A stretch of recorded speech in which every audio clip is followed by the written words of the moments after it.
there. Welcome back. And thanks for listening to the Adulting is Easy podcast, where we make adulting easier by making money easier. This is your host, Lauren. I'm joined today by TJ Van Gerven, a financial planner and the founder of Memento Financial Planning that aims to help maximize your resources and is passionate about helping millennials to use money intentionally as a tool to build towards financial flexibility while accomplishing various goals on the path to independence. Thanks for joining me, TJ. Awesome. Thank you so much for having me on the podcast. Absolutely. Our goal for today is to make adulting easier for listeners by discussing a personal finance topic, since managing money is a big part of adulting. So today, TJ, we're going to talk about how to financially plan for a sabbatical. What's a sabbatical? Yeah, absolutely. So I think this is a great point when it comes to financial flexibility, right? So when we're building our resources and we're, kind of creating this financial moat around us, a great thing to consider is, hey, let's take time off from work. I think a lot of millennials, saw maybe their parents work at the same place for 30 years, this kind of linear career path.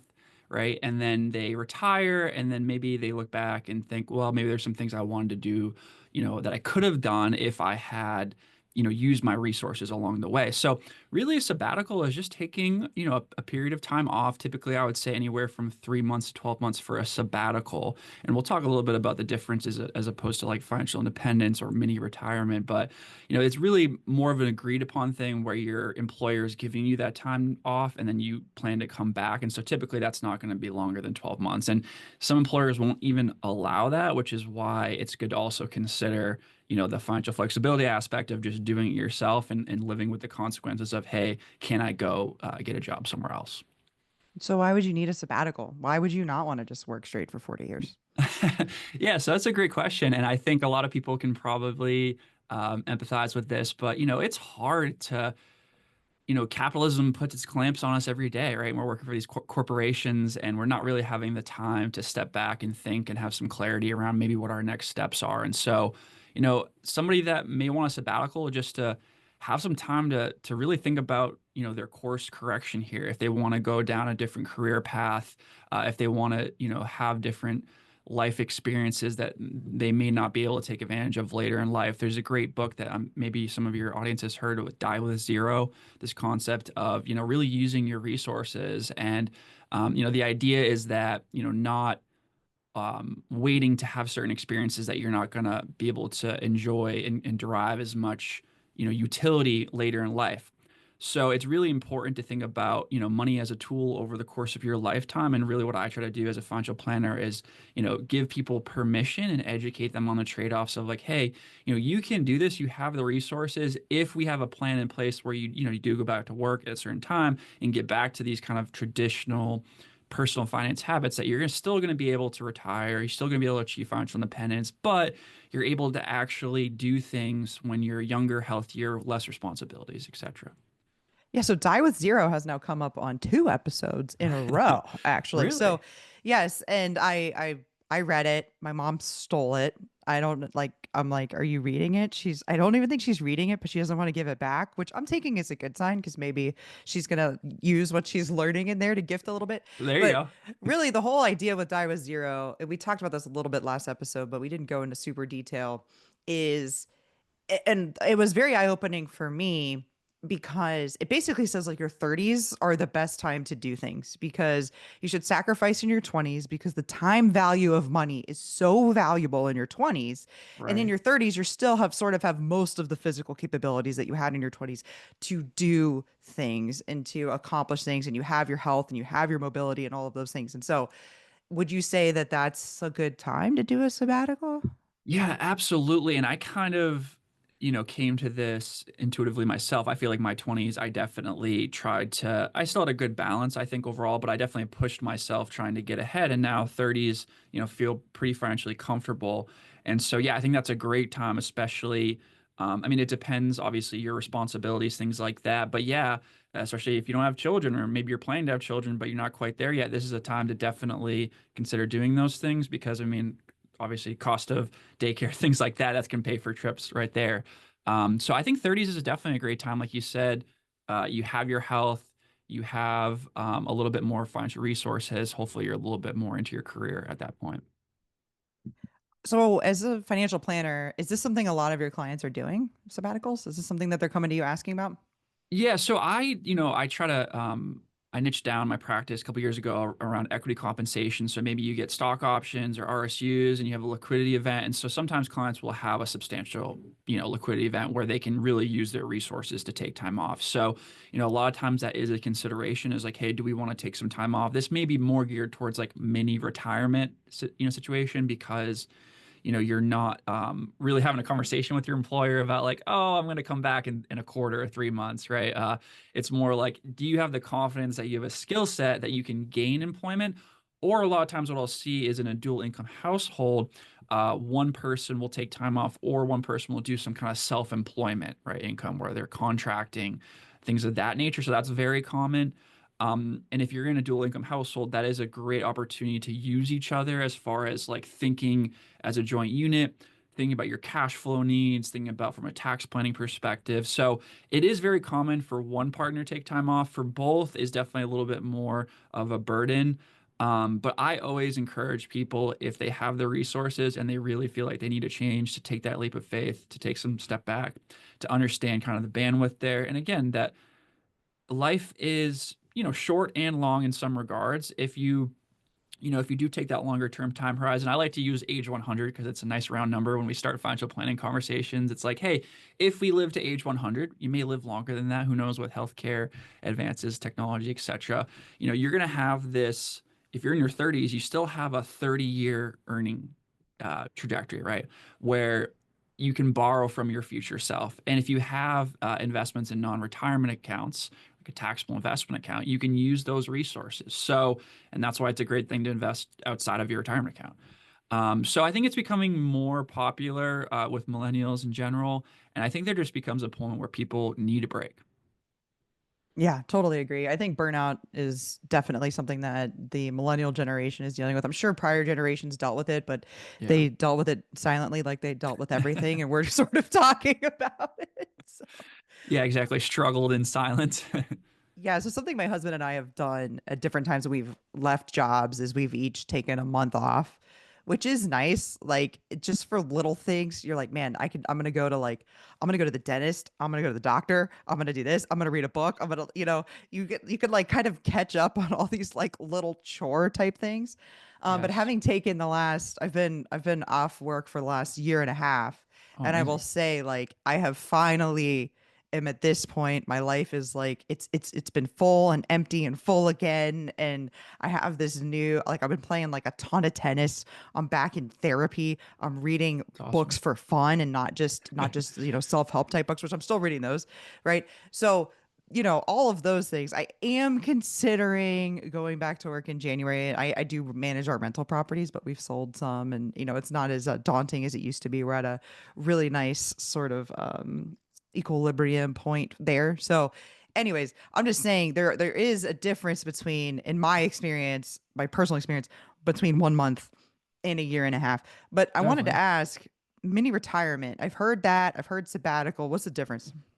Yeah, I think that the main difference there is that you do have a level of investable assets that you can create some level of income from. Maybe you can supplement it with, again, like self-employment or contracting income, and it's not going to, derail your long-term retirement plan. So you can take multiple years off. And again, this would be a situation where for younger people, it's probably going to be because they had some kind of liquidity event. It's pretty rare unless you're a, super high earner and you had a really high personal savings rate and you're able to build multiple six-figure uh, investment account.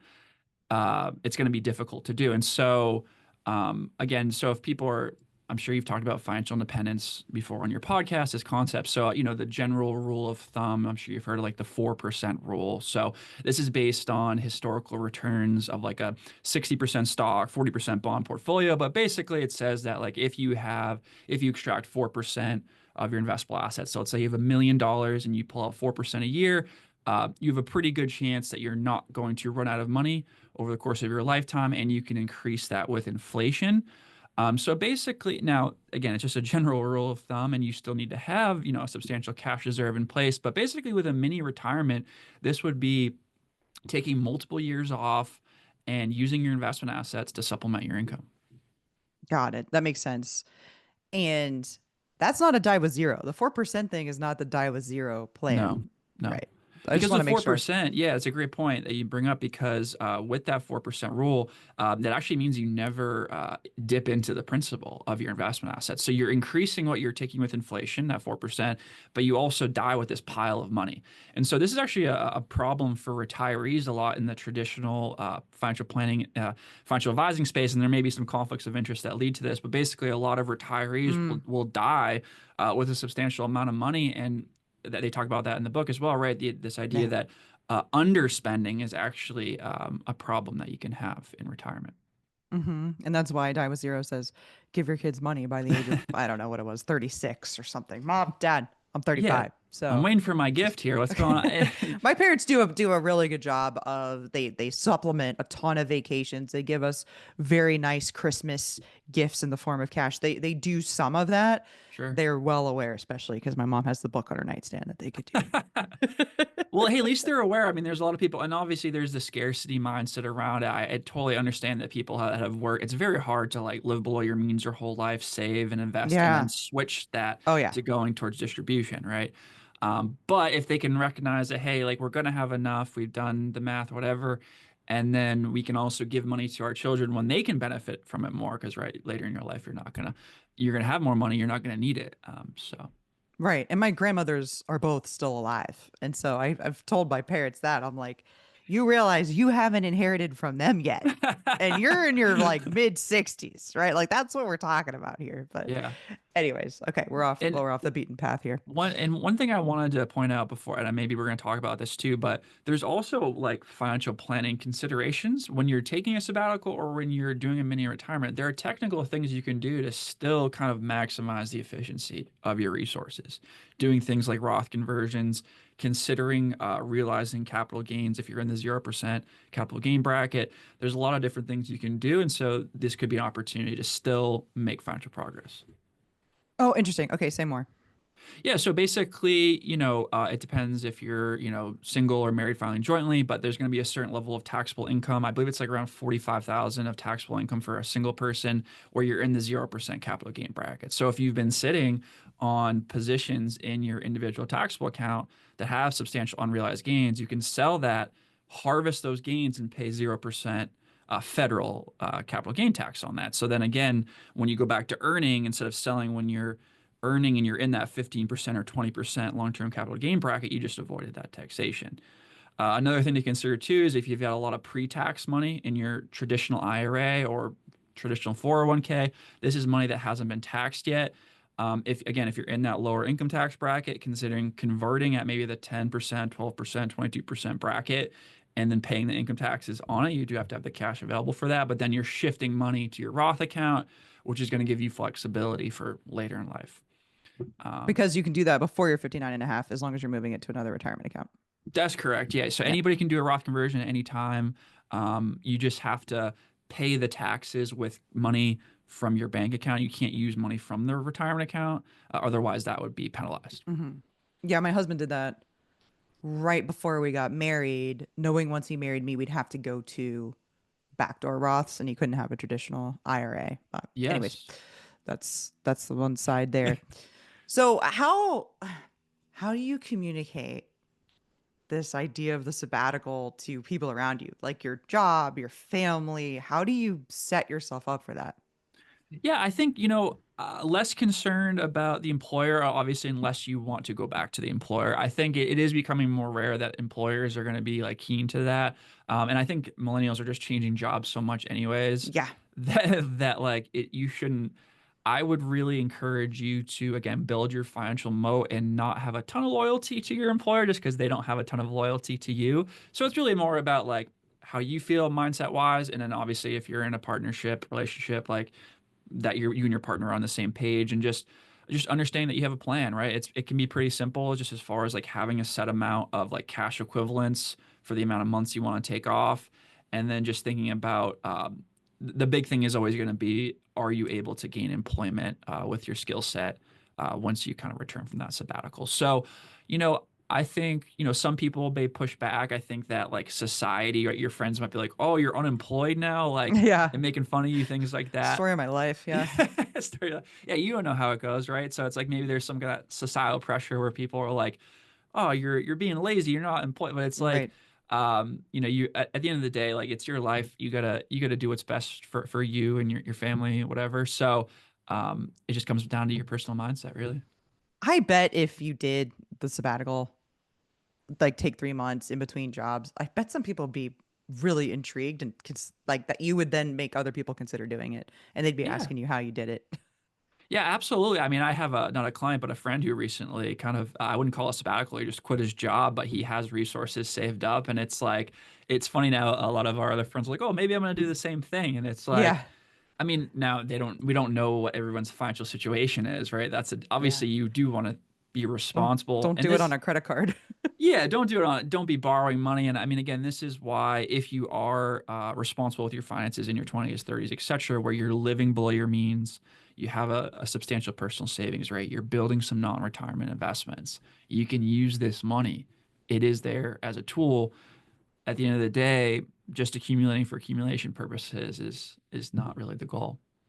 Yeah. I mean, if you take like a 3 month sabbatical and the difference is you die with 10 million instead of like 10.5 million. I mean, Right. I don't know, right? Like that's the calculus I did a while back. I do have a spouse and he is still earning and he actually is earning has gone up significantly the last few years. So that's been part of why I've been able to do this. But you made a good point that I wanted to double click on, and that is how do you explain this gap in your resume? I mean, are people walking Yeah. in and being like, yeah, took sabbatical?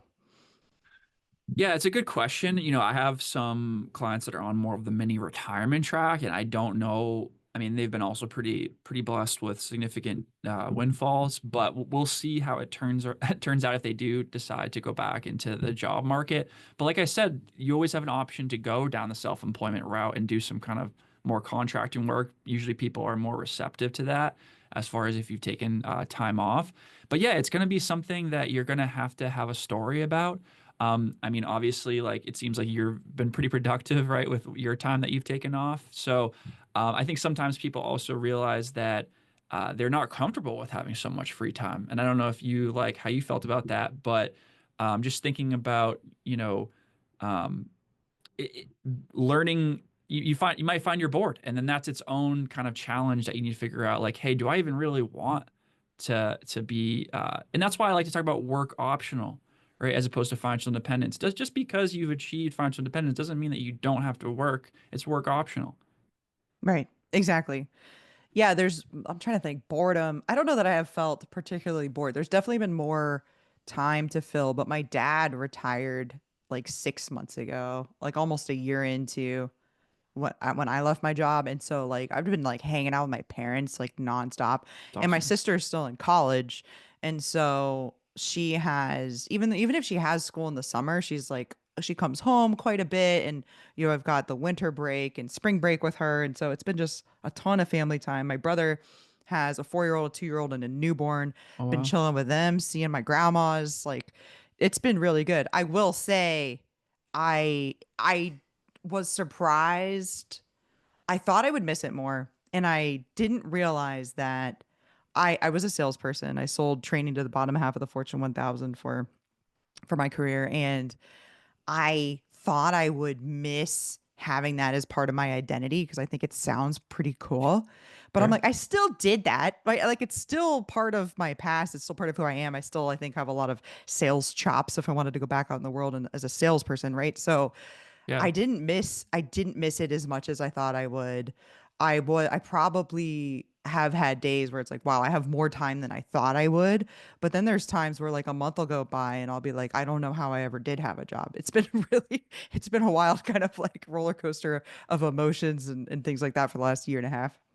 I mean, that's great. And it's good that you're like figuring out these things and even feeling. And I like how you mentioned identity. I think it's important to understand, like, what is our identity outside of work? I think, a lot of people, and as I struggle with this too, it's like, our work is a huge part of our identity. But when we strip that and we just think about, like, what do we want for ourselves, separate from maybe what like society or whatever tells us, that's a good thing to think about. And that's a good thing to kind of sit with those thoughts and have some clarity around.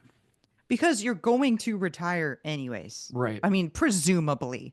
My dad did the 40 years one company thing, retired. Sure. And that's a long time to have one company as part of who you are. And he's part of that boomer generation, so we haven't really got into the feelings of it. But I gotta believe that. I mean, if you're gonna leave anyways, why not leave now? But sort of my attitude, Good like practice. you've Yeah. got to, yeah, you've got to figure. You have to have, and I think about this with parents too. Not a hashtag, not a parent, but I think sometimes people get really locked up and you are a parent for the rest of your life, so that's not really a Right. problem. But sometimes get people locked up in like the parent part of their identity, and just remember, like you are a whole person outside of your career, outside of being a spouse, outside of being a parent. Yes. And I think for sure the sabbatical, the mini retirement is a great way to connect. And if you can do that in your 30s, say when you've only had a career for 10 years, you aren't fully like in it for Yeah. 40 for decade after decade after decade to the point that you forget who you are. And someone asked me the other day, I think it was my therapist, she was like, what are your hobbies? I know this is a hard question for people. I'm like, not hard at all, have many, love to talk about it with you. Let me tell you about how good my backhand is getting, right? So like I don't know, I wasn't really going anywhere with that, but No, that's just that's been my great. experience and those are my thoughts about it. No, I think you make a great points again, and I think it's amazing to have. Yeah, hobbies are great. It's amazing to have identities outside of your work. Like you said, you're your own person, regardless of the people you take care of, etc. And it's good practice because, like you said, if you do plan to retire one day, I mean, we've seen like the data on this as far as like Oh, sometimes it's people it's pass so away sad. I because mean, a they have lot. no, yeah. Yeah, it's not a coincidence. A lot of people be like, man, it's such a bummer that he died only 3 months after he retired. I'm like, I'm pretty sure the stats say it's because he retired. Like Right. he would have Yeah. still been alive if he did it. Like like that's crazy. Like that is mind-boggling to me. Yeah. So, and that's why it's like, hey, let's build, some level of balance outside of our work and have, community, relationships, friendships, family, all those things go such a long way towards, feeling good. So So here's my last question. Who do you think should take a sabbatical? I think anybody that, is not feeling great about their career path trajectory, I think that, it's hard. I think once you graduate college, you jump into the workforce and you kind of take what you can get. And maybe you go down a little bit of a path that you're like, hey, this isn't aligning with kind of the life that, makes me feel good. And so hopefully, you've accumulated some level of resources. Honestly, even if you haven't, it's still worth making a big change. So I would say if you're looking for, because you can reset that path again, even if you're in your 30s or even your 40s. I mean, you still have plenty of time to course correct, and there's plenty of career changers that take a ton of time to do it. So I mean, that would be the main reason. Work is still going to be a big part of your life. You don't need to love every aspect of your job, but if you really feel like you're in a job that is just beating you down, I just recommend making a change.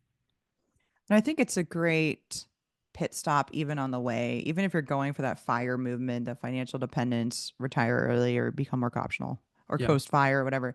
I think it can be a good pit stop on the way there too, because having gone through that journey to financial independence and we hit it and then we upped our lifestyle a lot. So now sure. we're more coast fi than actual fi nowadays, which is fine. We made that decision very cognizantly, but I think it can be such, especially if you have that high personal savings rate, like you're saying. I mean, we had years where we saved like 100%, where we were house Yeah, hacking. And I mean, we just really did not give ourselves a lot. And that can be a real, what's the word? Like, just slog. It can be such a slog to be going through that. And if you can take a little breather halfway and then kind of get back to it, as long as you do get back to it, yeah, I think that's such a great idea. And when I was pitched on like having you come on to talk about sabbaticals, I'm like, this is great. We've talked about financial independence, we talked about coast fire, we talked about fat fire, lean fire, morbid fire, barista. We've talked about every kind of fire you could imagine. I don't think in what episode is this? 200 something. I don't think we've ever talked about a sabbatical. So I love awesome. this topic and I'm so glad you're like getting it out there and talking about it and helping your friends and clients through it. Yeah, I think, I am all about, using money as a tool. Obviously, that's, why I became a financial planner. And hopefully you can get to a point, like you said it for yourself, kind of is like, you're doing something that you enjoy that does make you money, and then you can have more of an abundance mindset where it's like, hey, yeah, we haven't achieved full financial independence, but we can use the money because we know there's more coming in Yeah. to do things, right? And that's kind of how I, am doing it for myself is like as I increase my financial moat and I have more than enough, it's like now what can I do with that money to like make the business better, even if it's not like increasing, maximizing profits or help Yeah. people that I care about. It's like it's a creative tool to just make life, the journey of life more interesting. I say two things a lot about money, and I've borrowed them probably from Vicky Robin from Your Money or Your Life, but money is morally neutral. A lot of people think it's like automatically Mm, evil. It is not. right. Depends what you do with it. It is morally neutral. It is a tool. It's a tool like a hammer. You can do really cool things with hammers. You can do really bad things with hammers. I'm very into true crime. Okay. It's just a tool. Like it's just a tool like that. The other thing that I said, and I said this to my friend yesterday, money is a renewable resource. You can make Mm, more of it. Time is not. And so that's really what a sabbatical is all about, is using money to give yourself some as a tool to give yourself recapture. some time. Yep. Yeah, recapture your time. Exactly. So my Memento Financial Planning is the name of my planning practice. I have one tattoo, Memento Mori, kind of into the Stoic principle. So remember your time is finite. That's the idea of Memento Financial Planning. Remember what is important, and don't lose sight of like, yeah, we all love the idea of portfolio theory and tax planning, maximizing resources. But at the end of the day, like, what is the money for, and what's important? Absolutely. So is there anything else you want to add, TJ, before we wrap up? I would just say my message to people, and I'm sure your audience is very, into already personal finance, but just learning how to live below your means is like the simplest but most, effective thing you can do early in your career. I think that obviously there's a certain level of income that you do have to earn. So if you're at a point where you're just not making enough, where it's just so difficult to live below your means, you have to do what you can to reinvest in your skills and increase your income to a point where you can live below your means. And then once you're at that point, you have to be able to invest in assets that are going to at least keep up with inflation, ideally beat inflation. If you're not living below your means and investing on a regular basis, then unfortunately you're going to be stuck in this wage earner trap. And this is the problem that we have with kind of wealth, inequality and how that perpetuates over time. So what I would say is just it's very simple. Live below your means, invest on a regular basis. And why don't you let people know how they can find you and get in touch with you? Yeah, so mementofinancialplanning.com. You can learn everything there. And I have a podcast, Do More with Your Money. Awesome. And I'll put your LinkedIn profile as well in the show notes. Guys, I'm on Twitter X at Adulting is Easy, Instagram Adulting is Easy Real, YouTube at Adulting is Easy. If you like this episode, you also like episode 185, a smorgasbord of personal finance tips, which covers some of what TJ just talked about there. Thanks again for listening, everybody. Hopefully, TJ and I have made adulting a little easier for you.